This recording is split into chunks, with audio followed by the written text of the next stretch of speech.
Hi little learners. So once again we are together and Minnie is right here to take you ahead onto your grammar journey from your platform Learn Forward, and we are here with your book The Grammar Hub by Feathercaps for grade 4. What are we going to learn today? This is chapter number 11 of your book and it will tell you about adverbs. What are adverbs? Let's break the word. Adverb. That means they add something to the verb. Let's start the journey ahead. Match the first part of the sentences in column A with their endings in column B. Let's try to do this. My sister sings. So what do you get from here? A big piece of cake, really well, this game, a storybook, or the horse every day? Good answer, yes. She sings really well. Now we ride. What do you ride? We ride cake, game, storybook, or horse. Yes, that's again the perfect answer. Only this is the possible answer. What is he writing? He is writing something. What is that? A storybook. Yes, he cannot write a cake. He cannot write this game. Now V8 is a big piece of cake and Rahul will win this game. So this is how we just complement the two parts and put them together to get a complete sentence. Now getting started with subject verb agreement, as I have already explained to you, subject verb agreement means the subject should go, the verb should go according to the subject. So we have rules for singular subjects, for plural subjects, and sometimes for first person, second person, third person pronouns also. How? Let's start with it. Now we have done the use of is, are, am. Here we learned that with I am is always used. Is always used with which? Yes, with the singular subject only, and are is used with the plural subject. So this is how we have explained that in present is, are, am used is with singular, are with plural, and am with the first person singular pronoun I. Similarly, in past we use was with singular subjects and were with plural subjects, and in future we use shall with first person pronouns I and we, and with all other subjects we use will in future tense. So it's just a quick recap of your past learning from tenses. Now when we talk about present indefinite tense and past indefinite, then what we write is we use SES with the verb when the subject is singular, right? Now they are is used when it is present because it is plural. When the subject is plural, we in present indefinite we use the verb without SES. When the subject turns to singular, we use SES with the verb. And then when the subject is plural, the verb is used without S. I play, we play, they play, you play. But when you again turn it to singular, you add S to the verb. So he plays, she plays, or it plays. So this is how we just make a perfect choice of the verb form, how to use according to the subject. Now there are some few points that you have to remember, like singular verbs are usually formed by adding SES or IES. We have learnt in present indefinite tense, and the helping verb am, is, were, are, etc. These tell whether the subject is singular or plural, because we know their use. Is with singular, was with singular, are and were are used with plural, and am is used only with I. Same, this is explained here also. So let's move ahead. And what are the rules we'll be learning? Yes, sometimes the subject is not as simple in one word as it appears to be. So you have to do justification to choosing the correct verb. And what you have to find out is when there are two or more nouns and they are connected using and, like he and his dogs. Even if it is dog, then also we are talking about two things here, he and his dog. So together they become plural. That means the subject is plural and you will be taking the plural verb here with the subject. two singular subjects when they are connected with either or. That means we are making a choice, neither nor also. Then they carry the singular verb with them. For example, either you or she, right? So we are making choice here. We are using either or. So the singular verb is used. Similarly, when we use neither nor, neither she nor I. With I, which verb do you use? We use am. So we are using here am. I am going for Ritu's birthday party today. Now, there are some words like each, every, one, either. They are actually singular subjects. So, with such subjects also we use singular verb like each of these hot dogs. Now, when you see the verb is placed closer to dogs, but no, we are not talking about dogs. We are talking about each of these. That means we are talking about them individually. So, they are singular. They are used in a singular sense. So, we are using the singular verb here. Similarly, everybody. We are talking of all here, but then we are talking about everybody as an individual. Again, that is singular. So, I am using here the singular verb knows. Everybody knows Mr. Gupta. And either is correct. Again, either. I have told you it's taken as a singular subject. So, we will use singular verb with it. Now, moving ahead, when a singular subject is connected by or, nor, either, or neither, nor to a plural subject, what you must remember is plural subject is used last, or we use a plural verb there. What does that mean? It means when we are just connecting two subjects using these, we will try to put the plural out of them. If both of them are singular, it's fine. But when we are putting them together, we will try to put the plural subject closer to the verb. So, we will be using the plural verb there. How? See, either the cow, now cow is singular, or the buffaloes. Buffaloes is plural.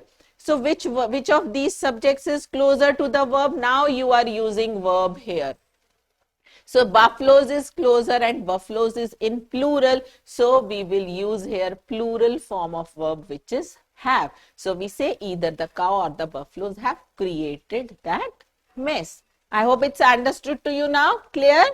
When you are using these, you are using two subjects using the connectors either or, neither nor like that. Place the plural subject later and then use the plural verb. Now, some of the nouns, although they carry s at the end, but they are actually singular and we use singular verb with them, like mathematics. Mathematics is a subject ending in s. It is singular. So, we will use is. Mathematics is my favorite subject.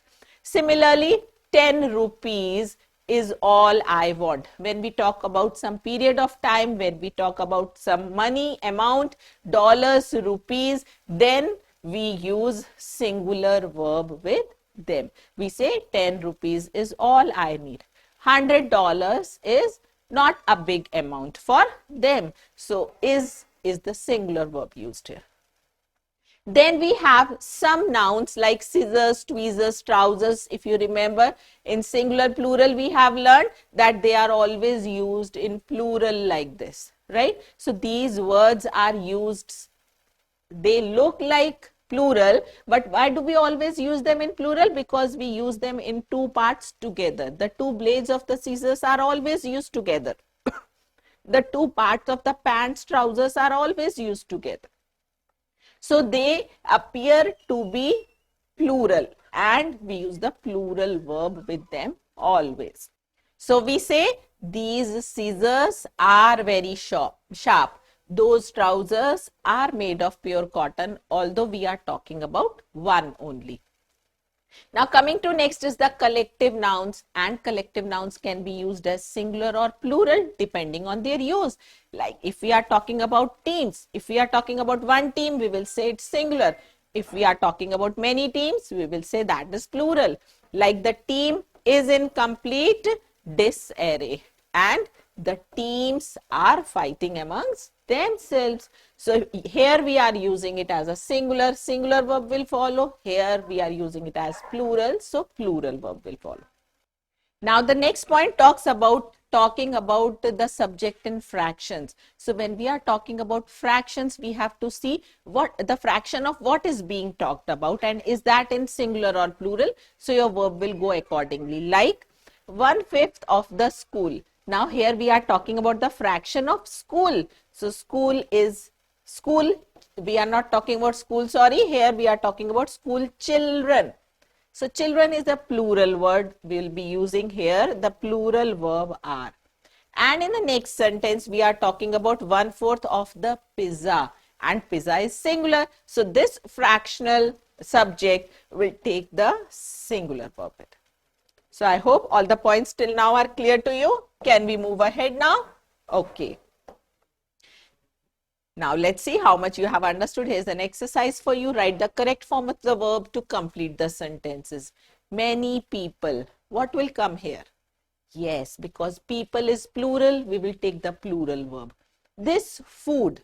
Food is singular. Good. So we'll be taking S with the verb. Next, dash my friend or my sister going to, because we are using or here. Yes, is singular verb will come here.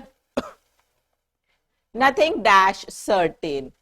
Nothing is certain. Good. Everybody, again, this is singular. So everybody is as busy. Many, it's plural. Good. So this will be have. Many have tried. Excuse me.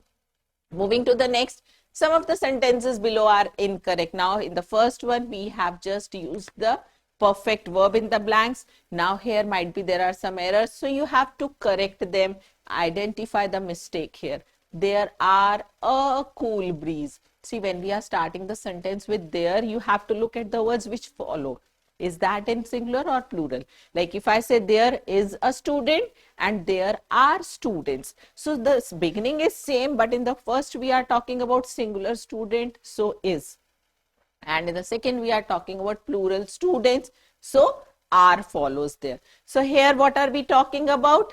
A cool breeze. That means a singular. So, this will be corrected as there is. Next, each of the batsmen are wearing. See, we are starting with each. We are talking them as individual personalities.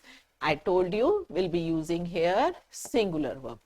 Neither sister knows me. It seems perfect because with neither you use singular subject and singular verb.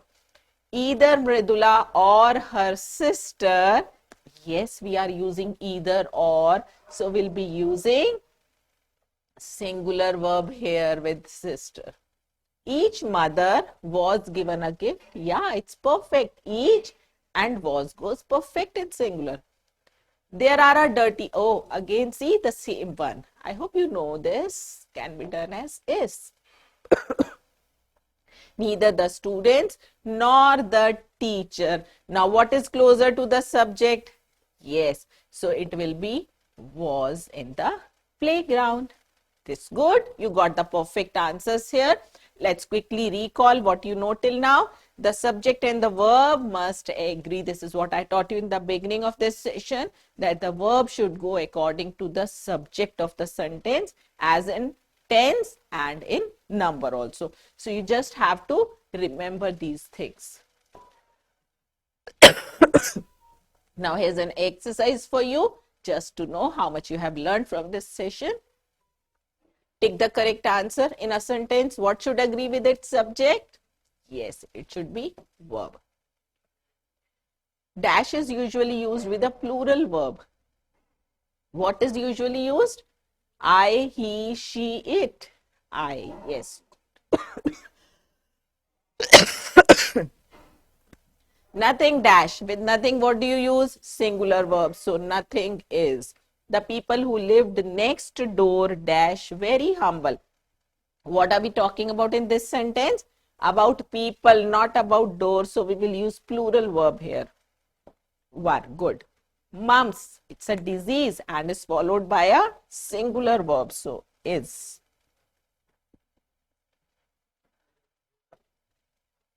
So that was all in subject verb agreement.